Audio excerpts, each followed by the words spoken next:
Amaravati Bellamkonda road నిర్మాణానికి 25 కోట్ల నిధులు విడుదలకు కృషి చేసిన ఎమ్మెల్యే భాష్యం ప్రవీణ్ కి అచ్చంపేట మండలం నాయకులు కృతజ్ఞతలు తెలియజేశారు. ఈ సందర్భంగా వారు మాట్లాడుతూ గత ప్రభుత్వంలో బెల్లంకొండ నుండి అమరావతి రోడ్డు గుంటలుగా ఉండి వాహనాల రాకపోకలకు ఇబ్బందిగా కఠినంగా ఉందని, రోడ్లు వేయించమని అడిగితే పట్టించుకునే నాదుడు లేడని ఆవేదన వ్యక్తం చేశారు. కూటమి ప్రభుత్వం అధికారంలోకి వచ్చిన వెంటనే స్థానిక ఎమ్మెల్యే భాష్యం ప్రవీణ్ ఈ రోడ్డుపై ప్రత్యేక దృష్టి పెట్టారని చెప్పారు.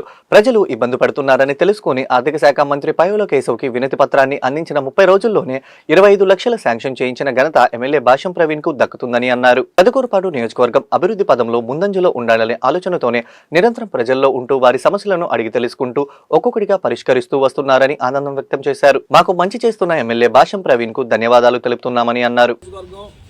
శాసనసభ్యులు శ్రీ భాష్యం ప్రవీణ్ గారు మరి గత 4 సంవత్సరాల నుంచి మరి అభివృద్ధికి నోసుకోకుండా అమరావతి బెల్లంకొండ రోడ్డు నిర్మాణం పనులు మరి గత పాలకులు అసంపూర్తిగా మరి వదిలివేయడంతో ఈనాడు మన శాసనసభ్యులు ప్రవీణ్ గారు రాష్ట్ర ముఖ్యమంత్రి వర్యులు శ్రీ నారా చంద్రబాబు నాయుడు గారి ఆశీస్సులతో నియోజకవర్గ అభివృద్ధికి అమరావతి బెల్లంకొండ రోడ్డు నిర్మాణ పనులకు గాను మరి మొదటి విడతగా 25 కోట్ల రూపాయలు నిధులు మంజూరు చేసినందుకు ముందుగా నియోజకవర్గ శాసనసభ్యులు శ్రీ భాష్యం ప్రవీణ్ గారికి మా అచ్చంపేట మండల తెలుగుదేశం పార్టీ తరపు నుంచి హృదయపూర్వక ధన్యవాదాలు తెలియజేసుకుంటున్నాం.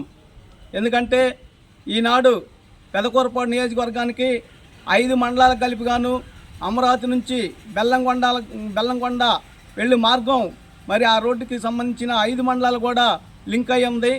మరి అన్ని గ్రామాలు కూడా ఈ రోడ్డుకి దగ్గరలో ఉన్నారు కాబట్టి ఎన్నో ఇబ్బందులకు గురి అవుతున్నారని ప్రజలు మరి ఎమ్మెల్యే గారికి మెమోరాండం ఇచ్చిన 30 రోజుల్లోనే మరి ఆర్థిక శాఖ మార్చులు మరి పయ్యావుల కేశవుల గారికి వినతి పత్రం అందించి 30 రోజుల్లోనే నిధులు మంజూరు చేసిన ఘనత శ్రీ భాష్యం ప్రవీణ్ గారిది.